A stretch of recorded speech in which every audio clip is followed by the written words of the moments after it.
Hey guys, Gary J here, and today we're looking at one of my favorite rifles, and that is the Ruger Mini-14 in the .223 caliber.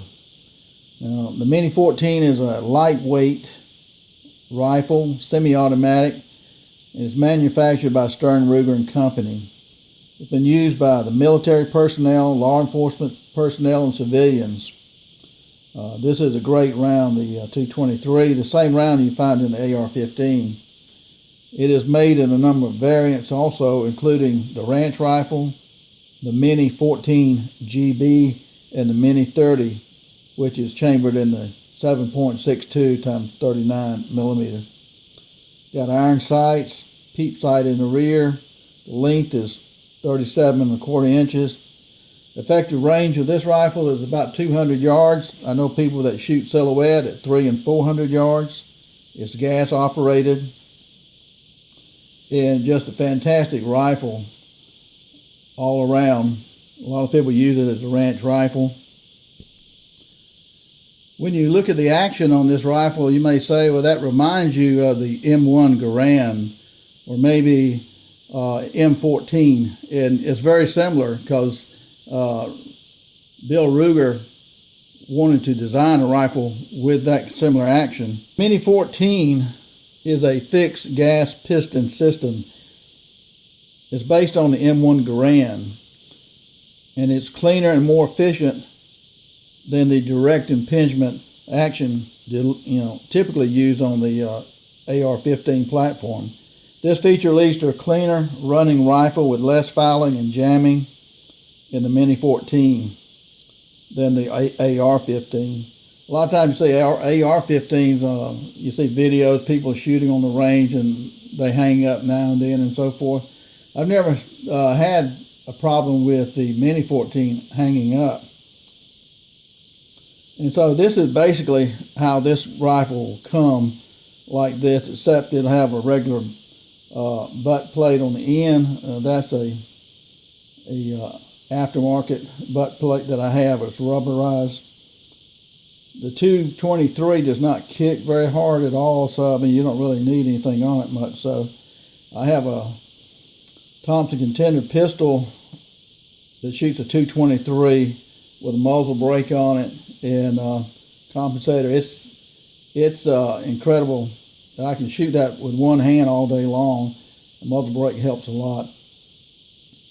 So again, you'll see the AR-15 shoots the same round, the .223 caliber, which is a good round. If you're thinking about buying the Mini-14, I think you make a good choice today in buying one. Now, when looking at the serial numbers on the Mini-14 here, you can go on the internet and type in Ruger Mini-14 serial numbers, and they'll come up.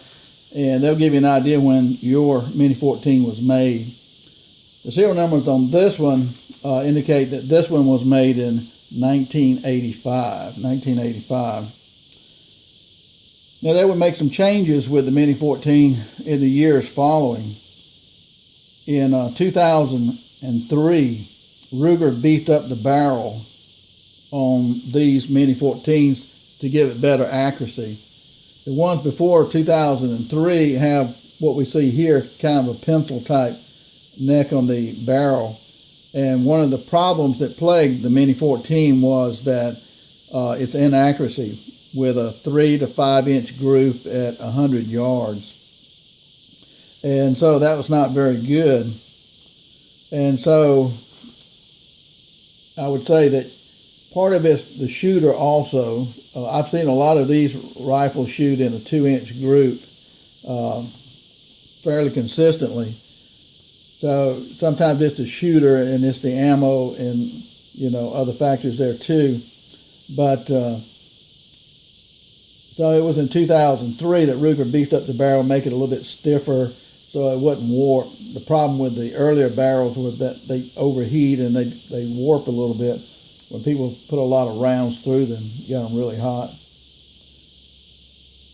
The Ruger Mini-14 rifle itself came out in 1973, so it's been around for a good while.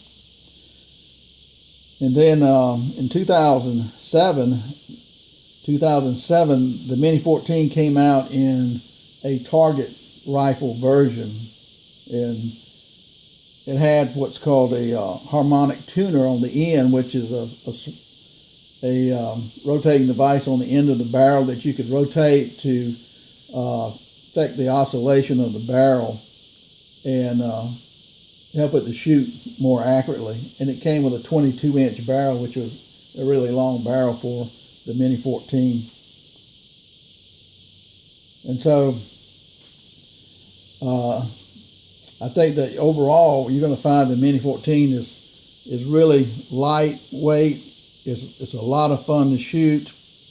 You look at the AR-15. I have an AR-15, and it's a very heavy gun, the one that I have. Now this is a fairly light rifle here, the Ruger Mini-14. My AR is twice as heavy, but it's just a heavy built rifle. And I have played with other AR-15s that were just as light as the Ruger Mini-14. And these have some nice features on them. So we'll take a look at that too. We'll take a look at the back end of the stock right here. And this is the rubber pad that I have on the back of the stock. And this is the aftermarket. And I really like the way it looks. You don't need a thick pad on the back of a Mini-14. They don't kick that bad at all. And on the wood right here, when I got this gun, I bought it from a friend of mine at work, a policeman who was selling it. He works also fire and EMS. And he had it for sale. This was years ago. And the stock on it looked really, really rough. I mean, terribly rough. And I sanded the stock down and refinished it. And I touched up the bluing on the rifle itself, and actually the stock came out really, really good. I really like the way the stock came out, really pretty, almost like a brand new one. And this one shoots really well too. One of the things on the Mini-14, you have a peep sight on the rear. And some people don't like peep sights, but they can be very advantageous in your shooting, especially if you have a problem focusing on the front sight. If one of your sights is blurry, a peep sight will eliminate that a lot of times. So this is a really neat thing here. The sighting system and the sights are close together from the front to the rear. On here is a small button right here. And this button right here, what it does is you pull the bolt all the way back and you press this button all the way down and it'll lock the bolt open. And here is called a heat shield. And the heat shield, this piece right here is plastic pretty much. And it's got a clip holding onto the barrel. And you can pull this, it's hard to pull off, but you can pull this off right here. If you're going to take the rifle apart to clean it, you're going to, having to pull this off, and it's real easy. You pull it up and out toward you. And on the barrel right here, it's a short barrel. It's kind of a thin barrel. That was one of the problems with them overheating. And it's got a nice front sight right there. If you look underneath the Mini-14, this is what we see right here.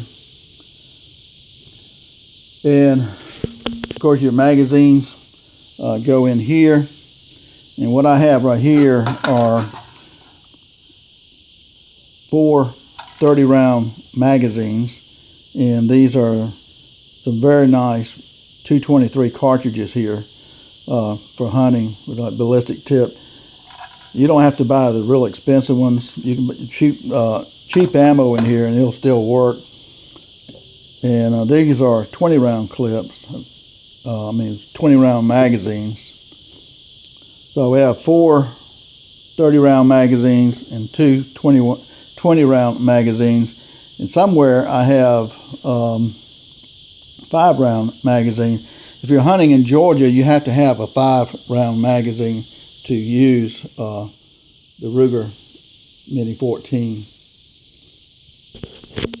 So I think we got enough magazines here to operate this properly here. Now, there are a lot of things you can do to these to add on to them. Now, you know, with the AR-15, they make hundreds of different accessories you can put on an AR-15, like a 1911 pistol. And with the Mini-14, they have a limited amount. They have enough stuff that you can put on here, and I'll show you what you can put on this particular one to make it look more tactical if you like that. Now, to be honest with you, I like this rifle pretty much just like this right here, with the wooden stock, and you can see the metal and stuff like that very clearly. I think it's just a nice looking rifle like that. But we'll put some things on there real quick and let you see how that looks on the Ruger Mini-14. Okay, I put a 20-round clip in it there. And right here we have add-on right here. When I bought this, it was about $30. And this is a flash hider, and it has holes at the top right here, and works like a compensator to keep the barrel down when you shoot it, and that works real well. And this just slides over the barrel, and it has a roll pin that goes in here, and the roll pin, once you slide this over there, there's already a hole drilled in the front sight where you put the roll pin through here, and this will hold it in place on the end of the barrel. And at the bottom right here, it's got 2 set screws, which I have the screws, and you screw that down into the barrel too, and that'll lock it in place. And so that's pretty cheap right there, for about $30 for add-on. Again, with the 223, it doesn't kick that bad to start with, but this is just something kind of more like for tactical looks that we can put on there.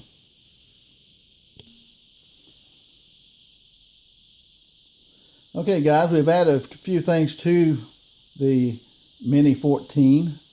Number one, we have the scope up here.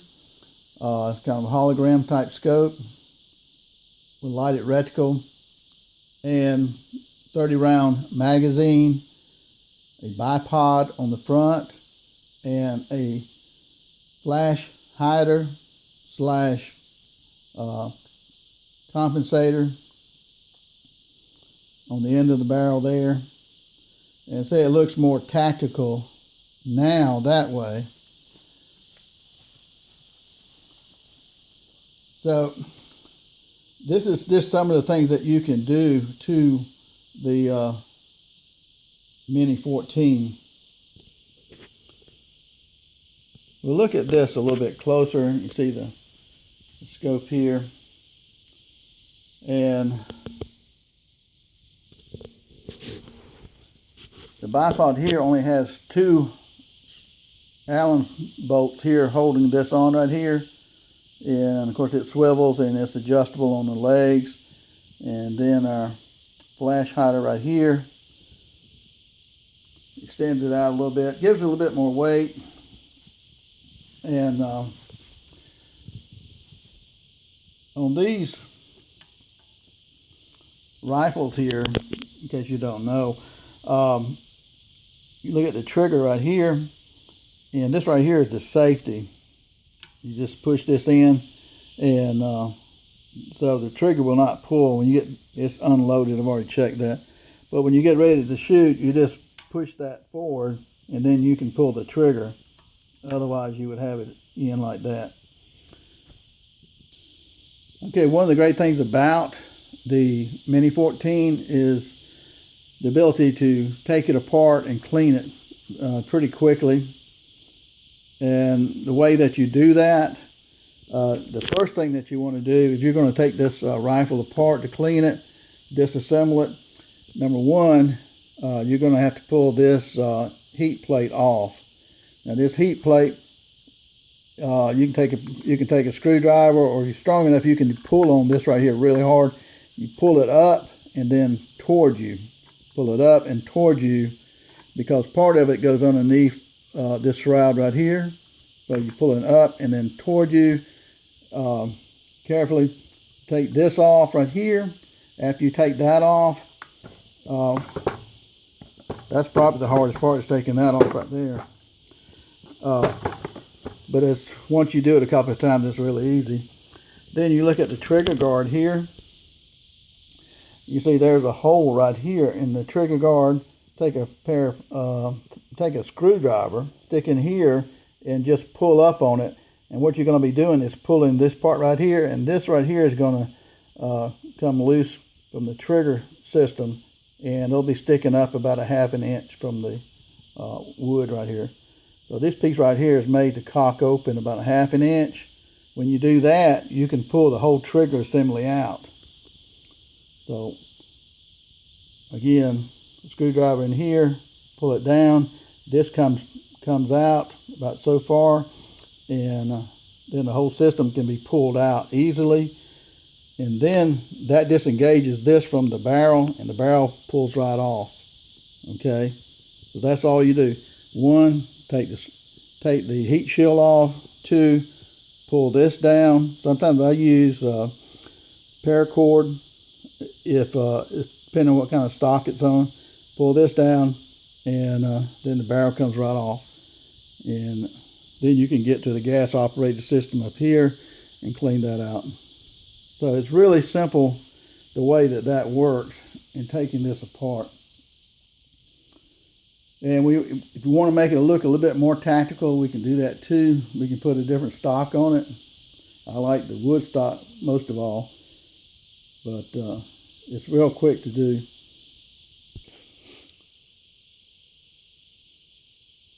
Okay, I'll show you real quickly. This part right here, you pull up on this. It's hard to do a little bit. You pull up on this, and when you do, this comes loose. This part right here goes underneath here, this shroud right here. So you got to pick up on it and then pull it straight back, okay? And you see the barrel right here. Once you take that off, then you're ready to take a screwdriver and put it in here and pull this up. Okay. Is that recording? Okay. So you take a screwdriver, you stick in this hole right here and pull it up. And see how easy that is right there? That's what it looks like when you pull up on it. And see it disengage right here. And so right here, you just pull out the trigger assembly. It comes straight out after you do that. Okay, so that's what that looks like. And now, your barrel and everything right here, it comes off, okay? And this is where your gas operated system is here. If you want to clean all that, the spring system. So you see how easy it is to break that apart. Very quickly, within a minute, you can do that. Now here's the stock, the folding stock that we're going to use right here. We're just going to set the barrel in there and then put the trigger assembly back in. And then the last thing we'll do is put the heat shield back on top.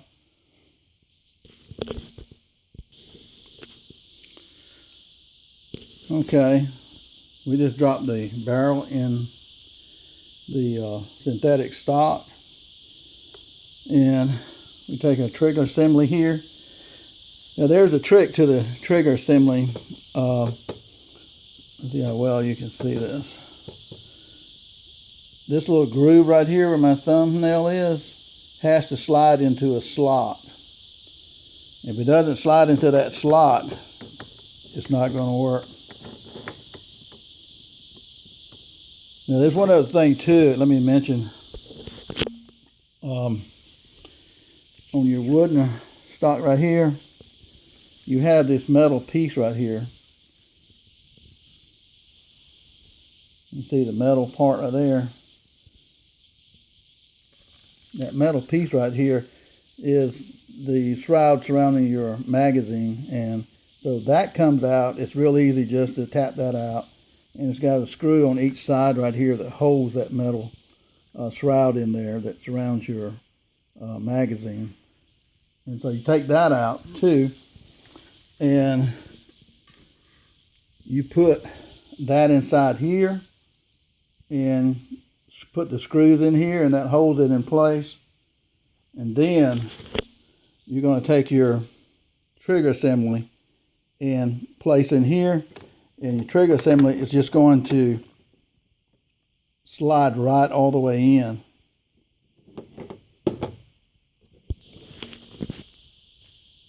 So it's very easy just to slide it in. Once you find that groove, slide it in, and you can see where it fits right here. And to lock the trigger mechanism with the barrel, make sure it's snug together, and just pull this down. You hear it click. So now your barrel and your trigger assembly is back together. Okay. And then you take your heat shield right here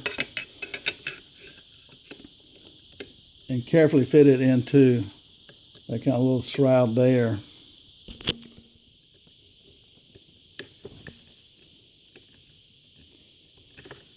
Now one thing about it, let me show you this. See, this is the clip right here. It clips onto the barrel. That's what's holding it onto the barrel.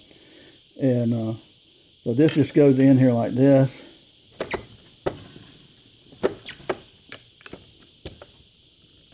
And once you get that in right there, you just push it down. And that's kind of the way you're going to be pulling that thing up, because that's why it's hard. You grab it like it's right here, and you pull it real firm, and it comes up.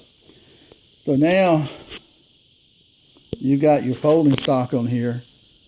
And with the folding stock, it's just got a button right here, and it's got a place for your swivel sling right here to attach on this side over here.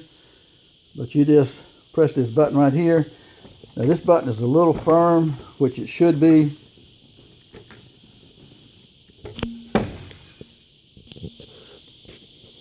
Okay, I press the button right here, and then your stock comes around here, folds like that. This is heavy steel. This thing will last forever. And I don't remember who made this particular stock in the folding part when I bought it years ago. But now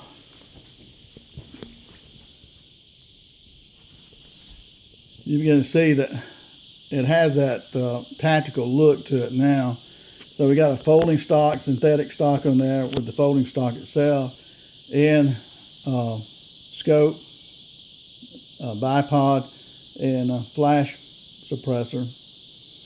And we could put a 30-round magazine in it, or whatever size magazine you want to use. So it's real simple and easy to do this on the Mini-14. And one thing I'll show you real quick too, like on this scope. Well, a couple of things I'll show you on the scope right here, because we really didn't cover that part.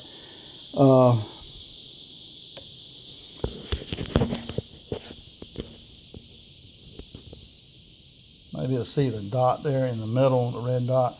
That's really like looks like a T, but you just put that on whatever you're going to shoot at. And the lenses here are pretty tall right here too. These are pretty good sized lenses. And you got 10 different power levels for the hologram inside there, depending on the brightness of the day or night or whatever. And what makes it really neat with the scope here is that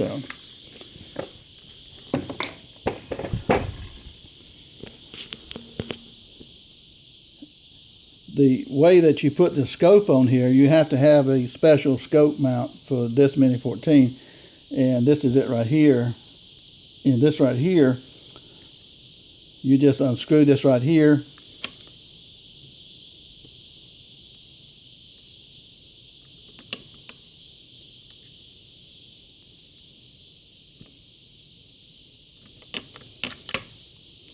And what happens is that you have a screw right here, and you've got this plate with the edges right here. That fits over this part right here like a glove.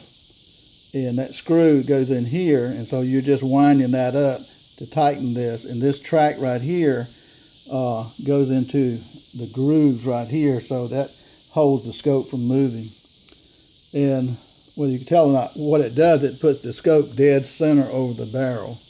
And another great thing about it is that when you do that, you can still look through your peep sights with the scope in case something happened to your peep sight. I mean, something happened to your scope.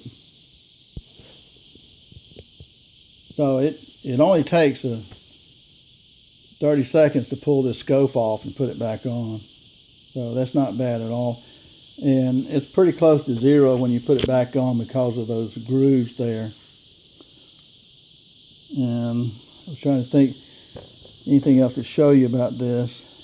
When you put the magazines in here, you'll be putting them in at a slight angle like this all the way up, and then pulling it back, and it'll snap in place. But usually a little bit of an angle right here, then snap it back, and you can adjust the peep sight with these screws right here,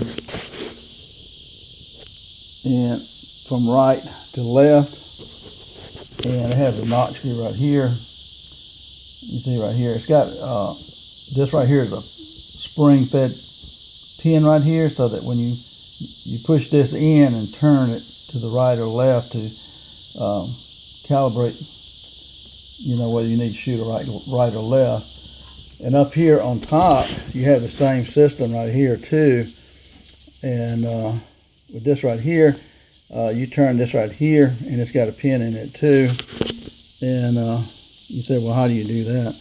Well, they make a tool like this right here, called a Ruger sight tool right here, and this is heavy, well made. And so you take this right here and you stick it over here, and these prongs right here push that pin in, and then you can adjust it. And the same thing is true on the top right here. You can turn that and adjust it too. So that tool is very useful. And right here, you may be able to read that.